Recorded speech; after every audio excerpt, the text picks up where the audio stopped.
pronti alla morte, siamo pronti alla morte, l'Italia chiamò.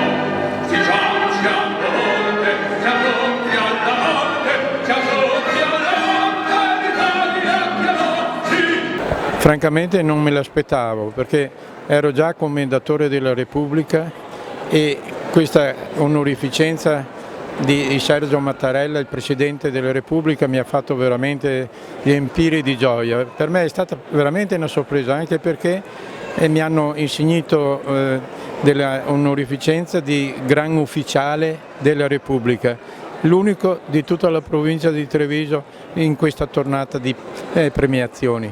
Ringrazio la prefetta Laura Lega che mi ha sostenuto su questa impresa e penso proprio che continuerò a lavorare ancora più di prima con uno sprint diverso, perché mi hanno ricaricato.